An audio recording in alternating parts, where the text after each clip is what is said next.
Okay, here we go. So the context of this is COVID-19, and we get a whole range of different reactions to COVID-19. It's impacted some people to a huge amount and been really devastating in a whole lot of different ways. You know, on the right-hand side where the lion is, you know, some people are holding steady, other people are freaking out, and people move on that line sometimes day to day. So what can we do to help us hold on to the right-hand side? Even if we are freaking out, even if we've got some anxiety, what can we do to hold on more to that right-hand side? So what we'll cover today is some ways that contribute towards steadiness. There's lots of different things that contribute towards steadiness. There's lots of different ways that we can look after ourselves. This is just some really cool ones. We can cover others later on in other videos. We're all different. So what you need to do is find the bits and pieces of this that work for you. And what I'll say is that I've found a lot of people, their normal coping strategies, their normal steadying strategies aren't working quite like they used to. And they've had to look at new ways. It's nearly like we're in a bit of a new world, a new situation, and it's taking different approaches. So some of the approaches that they just kind of discounted before and just wouldn't consider, they're now actually finding really useful to have a look at and finding that it helps them a lot. So have a think about this, not just in terms of what you've used, what you find useful, but are there some tips, are there some things that you might be able to use that you haven't really tried for you? But find something that works for you. This is to enhance, to build, to remind you of just some of these specific skills and hopefully go into it in some areas in a little bit more depth. There's a skill though, before we cover some of those steadiness skills, there's a skill that I think is just really, really important. And if you haven't got this skill, it makes it really hard to do much at all. And that's about being able to have a map, to have a compass, to be able to read situations. So what you're trying to do is read the map. In everyday life, we read situations all the time. You're reading where the danger is. You're reading what people are doing. Say you're in a room. You're reading what's happening within that room. If you're driving a car, you're reading what's happening on the road. You're picking up information. You're filtering what's important, what's not important, and then using your map of how traffic works and your knowledge of driving a car, you use that to negotiate things safely. That skill of being able to take notice, to read situations and to use useful maps is so important when we're looking at the whole thing of steadying. What it does is that it gives you some information about what's going on. If you don't know what's going on, then it's really hard to know what sort of responses to make.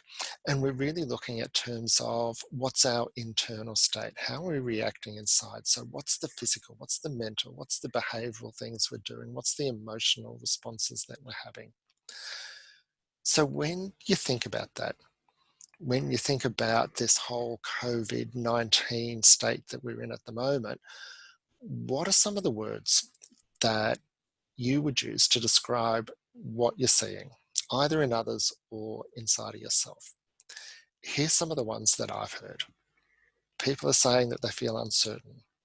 I know I've certainly felt uptight. I found myself being a bit wound up. Sometimes in the morning I wake up and I just get this, I can just notice I'm a little bit on edge, and luckily I've got a teenage son who will remind me of that and let me know that. Sometimes I've seen and heard that people are just a little bit hyped up and they're a little bit less tolerant of each other. They can be a bit afraid, they can be anxious, they can be going into a bit of a protective state within themselves. Some people are feeling alone. Someone I was talking to was talking about they were like on a roller coaster, that they'd be okay one moment and then they would have all these things that came up and then that would pass and then they'd be okay again. Other people are talking about feeling overwhelmed, and everything about COVID-19 is just everywhere. It's all just getting too much. Alongside of that, there's also some positive ones. Sometimes some people are coping okay. So, people are hopeful. People are keeping calm. They're noticing that their coping strategies are kicking in. They feel like the situation is a challenge and they're looking forward to having to adapt and respond to the challenge. They're learning new things and they're enjoying that. They are coming together, and there's a thing about supporting each other and helping each other.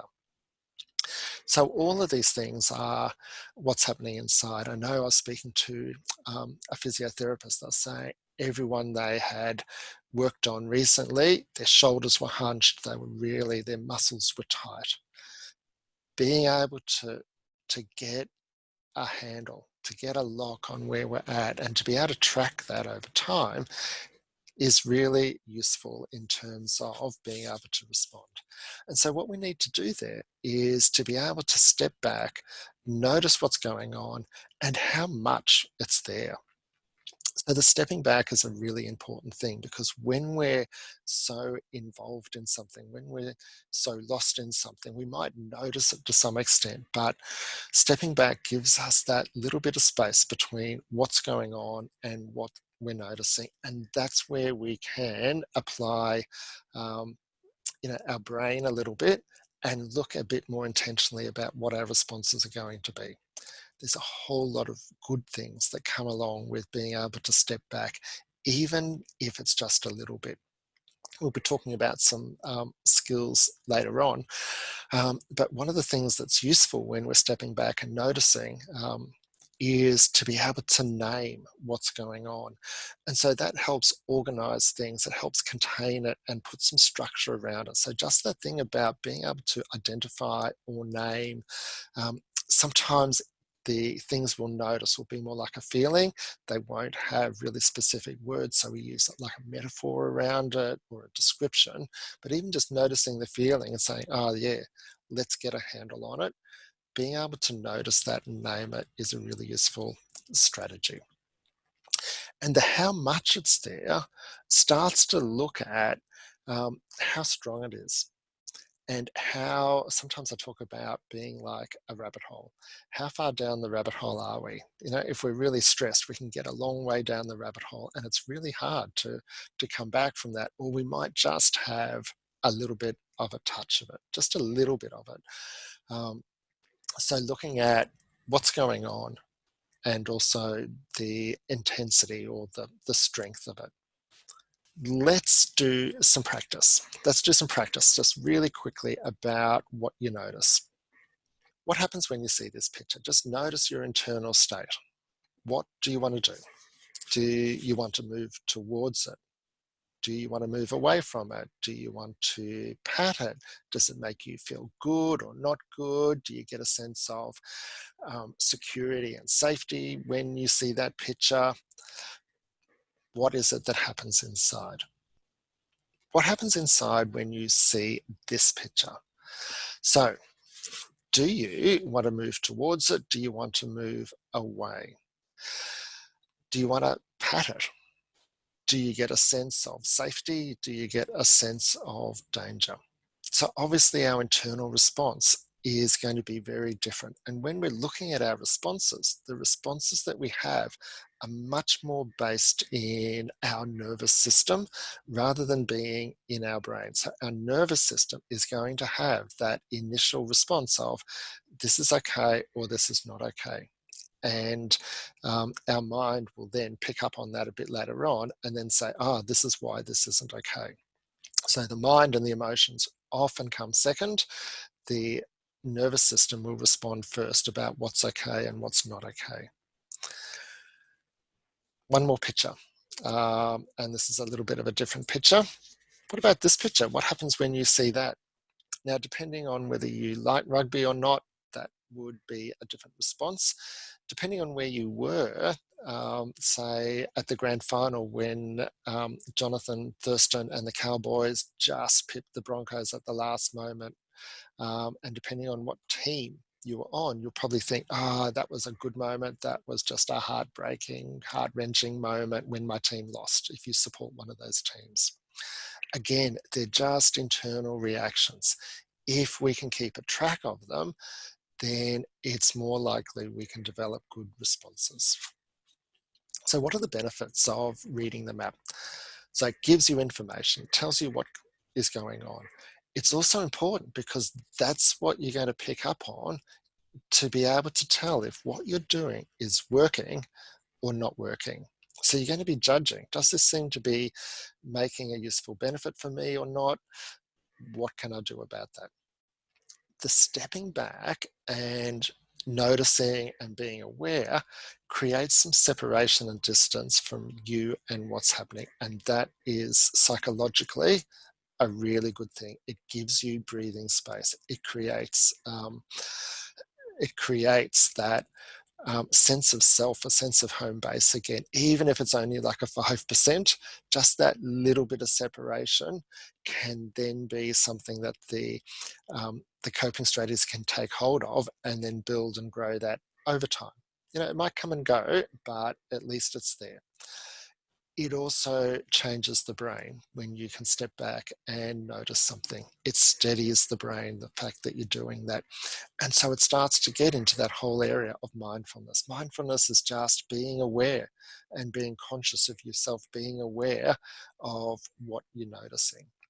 And that has huge benefits for us. So, how do we go about steadying the ship?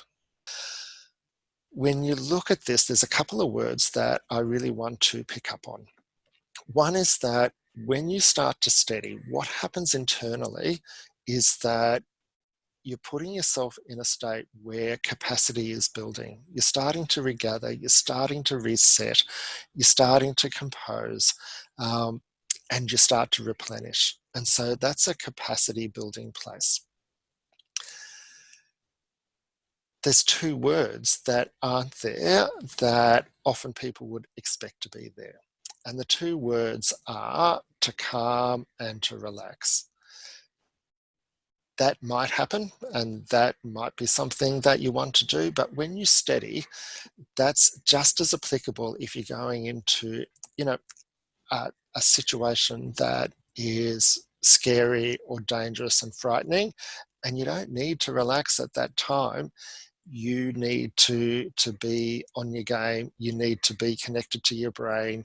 You need to be operating at your best, and that's what steadiness gives you. So the more you can start to nudge yourself towards that, the better off you will be. Sometimes having fear is completely appropriate, and trying to relax is not a good idea. I remember when I was younger, and going to the dentist, and they didn't have that gel they would put on your mouth just to numb it to begin with. And what would happen is that the dentist would bring out this whopping, well, when I was young, it looked like a whopping great big needle, and it was, I think. And he'd say, now just relax. You know, everything in my body, we talk about the nervous system, everything in my body was saying, this is going to hurt, this is dangerous. Even if in my head I thought, oh, it won't be too bad, my nervous system was going, oh, I don't like this, this is bad. And so just saying to relax in that situation is not really going to be helpful. It's not what the nervous system needs. So when we're looking at this, we're trying to be responsive to what the nervous system needs. Now, I said just telling the nervous system to relax isn't useful. The one way that it can be useful, if you use those words, if they're said in a very steady, very safe, a very reassuring way, that can be useful. The nervous system is like the keel of a yacht. It's something that we're not conscious of. It's the thing that that governs our breathing. It governs the heart rate. It governs digestion. So many parts of the body are governed by the nervous system outside of our consciousness. And so when we're talking about nervous system, the nervous system is primarily outside of our consciousness, but we see the effects when it's off, and we see the effects when the nervous system is in a good space. So we can do things, though, to influence the nervous system and to influence how it's operating. So let's start to look at what some of those skills are. Firstly, a couple of things. It's normal to go in and out of steadiness. When disruption occurs, it can throw us significantly. That's just how our nervous system is designed. It's designed to fight, flight. It's designed to mobilize. It's designed to rest. It's designed to shut down. It's designed to feel good. That's just part of the operating system. But obviously, sometimes it does that in ways that don't particularly work for us. But it's hard to blame it because that's how it's built. So don't blame yourself if you find yourself that you've been thrown out of steadiness, and don't think, oh, I should be doing this. I should be responding to these skills that I'm trying. That doesn't tend to be helpful. Really keep it very open, and just realize that you're trying to influence that underlying nervous system, and to give yourself a bit of kindness around all of that. So what are the specific skills? There's 4 ways here that we can steady ourselves. First is calming. The second is releasing, is getting it out. The third is containing. The fourth is tuning out. You can use a combination of them. You might just use one. You might just use bits and pieces. But it just helps you get a map inside of your head about, oh, this is something that I might try. And again, having that map, as we talked about before, is really useful. So what's some things to do to calm down? Breathing. Breathing is really useful. Obviously, we're breathing all the time, but the breathing that I'm talking about here is being able to steady your breathing. And so often when I see, and people say, so what I did is I took a deep breath, and when they take a deep breath, they go, and their whole chest goes up, and it doesn't look like a calming thing at all. But we'll go over some ways that we can improve on that. So firstly, anxious breathing is up and down breathing. We're breathing from the top of our chest, we're raising our chest and our shoulders.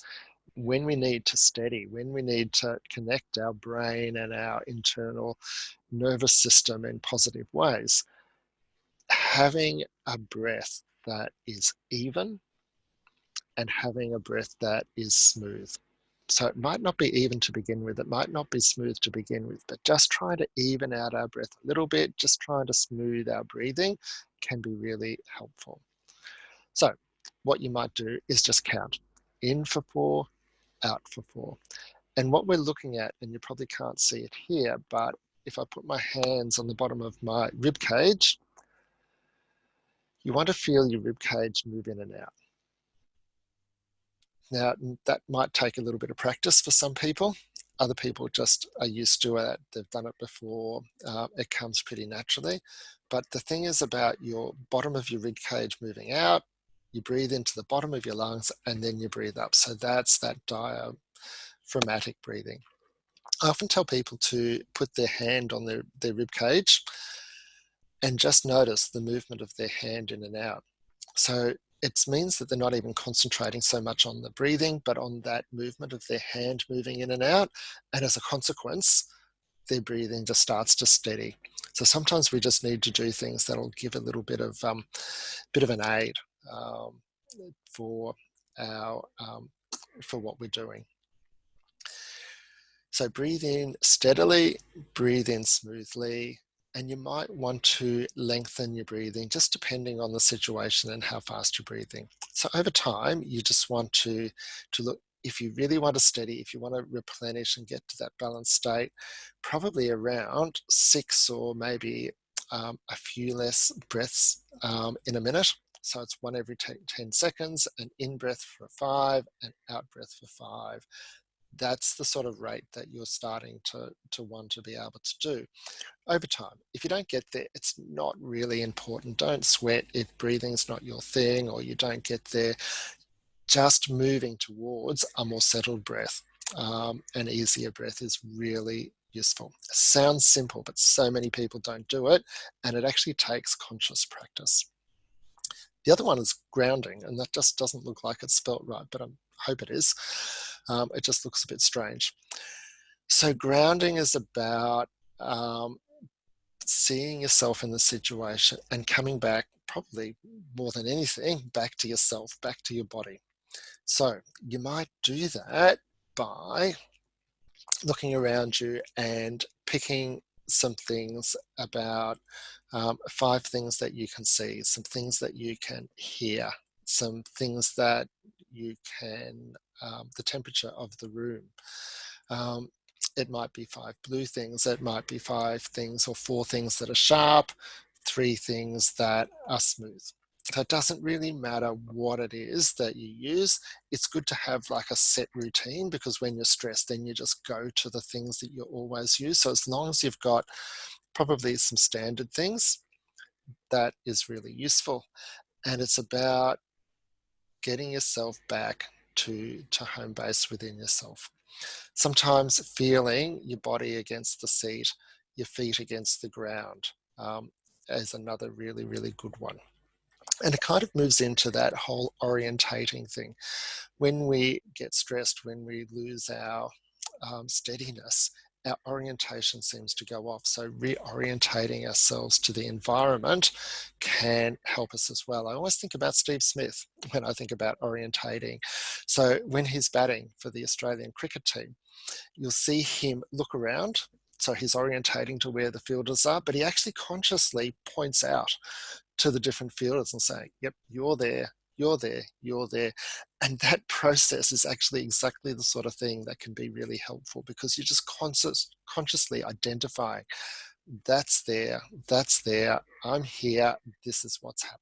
And then you'll get a sense of, in the moment, I'm safe and secure, or you might get the sense of, in the moment, there's a little bit of danger around because you're going into a situation and you don't know what it is, but the orienting just really consciously is still very useful.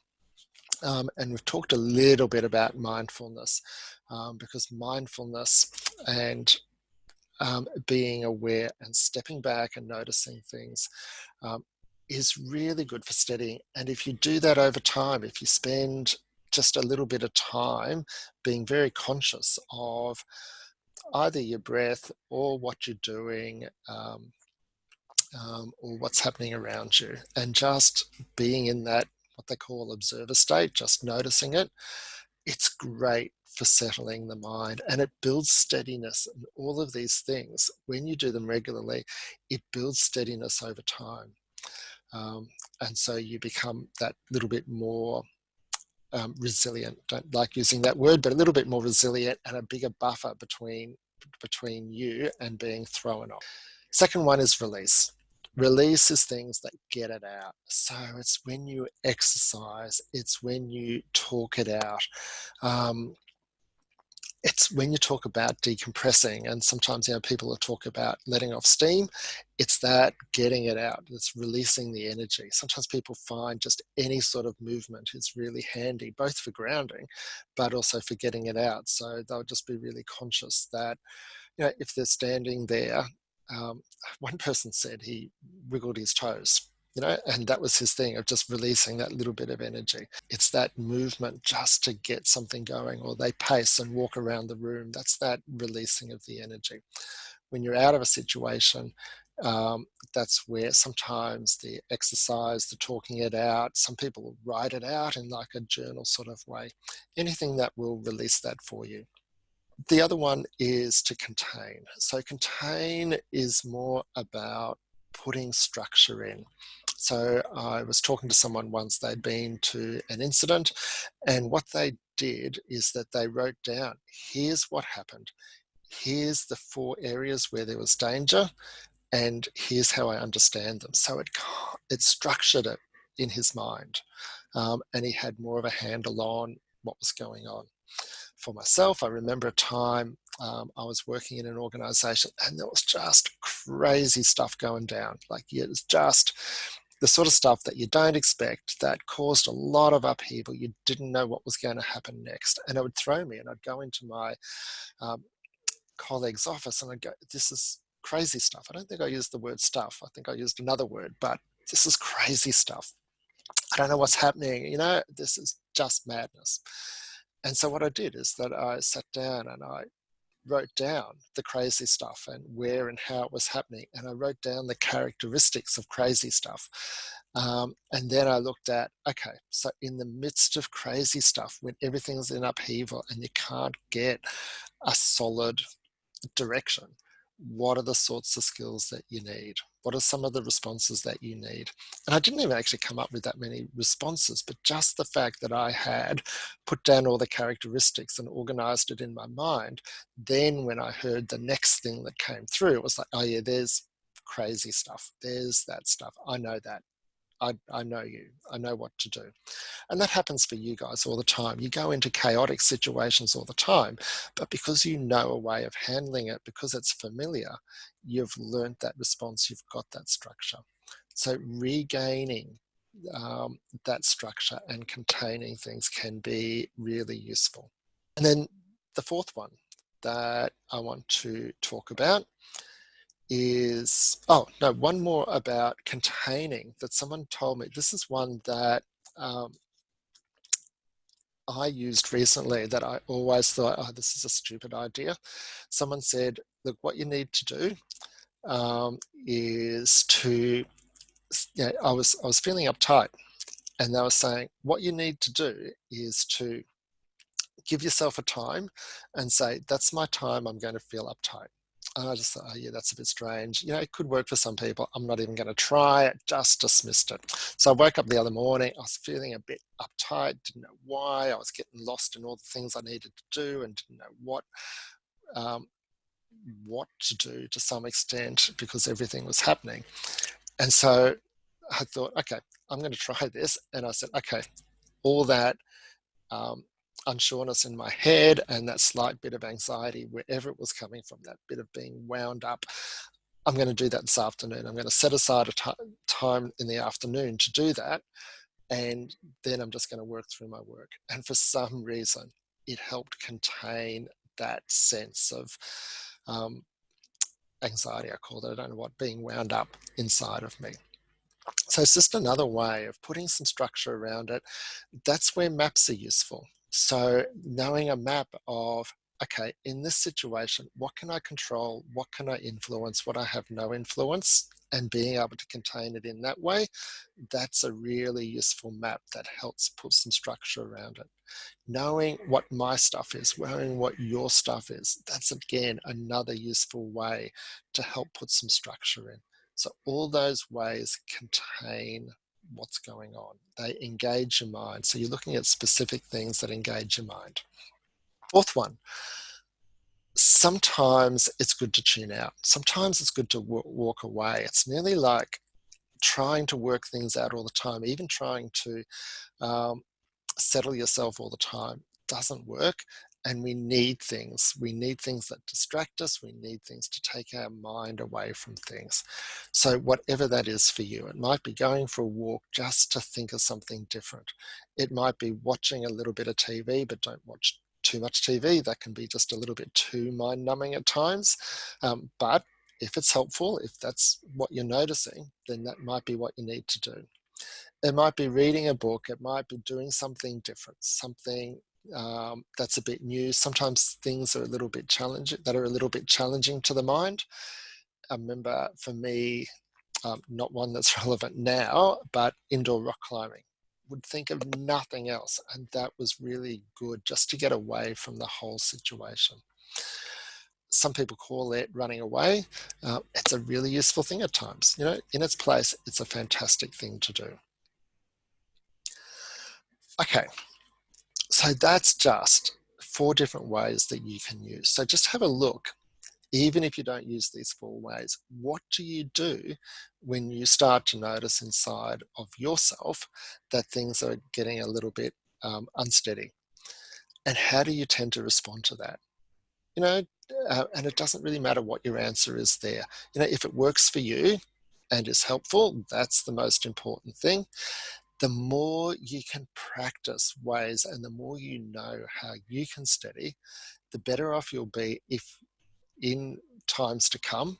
And I think that with this COVID-19 thing that's going on, it's not going to be weeks, it's going to be a long time. But in any situation, if you've practiced and you know those ideas, then you've got much better chance of putting them in place later on. I'm using my hands here. I just realized you can't see them. Apologies for that. So, tips for putting these things into action. So muck around with them. Try them out, see what happens. Just be curious. Do a little bit of an experiment. Don't try them live unless you want to, but just try them in easy situations. People talk about picking the low-hanging fruit. You try them in situations that are easy. You muck around, just see what happens. Great way to put these skills into action and see the ones that work for you. The other thing you can try is putting aside a specific time to do them or a specific time to practice them. I know, say with my breathing, that's one that's just so useful for me, but I need something to focus on while I do it. And sometimes it takes me 5 or 10 minutes before it really kicks in. So, you know, you might not be able to do 5 or 10 minutes at the start, you might do less, but sometimes you need to set aside a bit of time and just be in there for the duration of it. Just persevere with it while it starts to calm the nervous system, because the nervous system doesn't always listen straight away. It's sometimes you need to think about it, and that's 2 steps down. Think about it in steps. You're transitioning from one place to another place. You just want to get some movement to begin with. You just want to steady yourself just a little bit to begin with in the midst of everything that's happening. If you can influence more and take the next step, that's great. But just think, what are the steps that I can take? What's the first step that I can take? And it might be just that you start doing something. That might be the first step. And then see how it goes. On the basis of that, read your map and look at what you need to do next. And then the other one is, don't put too much effort into calming down. Sometimes we can get into this, we should be calm, we should be focused, we should be that. No, remember, we shouldn't. Our nervous system doesn't play that game. It just reacts as it does.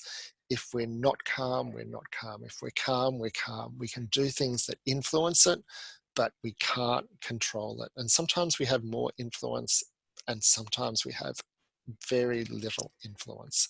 So just do the things that work for you. If you're not calming down, don't worry about it. Don't beat yourself up, but just step away for a little while and say, okay, I can't do it at the moment. I'm just going to go into managing this damage control and keep things really, really simple. And then I'm going to try the calming down things later on. If you do things regularly, you might not feel the effect of them straight away. They do take a little bit of time to sometimes for you to notice the effect. They'll be helping your nervous system, but you won't consciously notice it. So don't think just because you don't notice it that it's not making an effort. So I think that's it. That's the end of what I've got. My encouragement for you, my encouragement for you is to look at how do you steady yourself, what you can do for yourself. Hopefully it's giving you some ideas to go on with. Look after yourselves, go well, and hopefully I'll provide some more of these videos if they're useful at all. So love some feedback. Okay, see ya.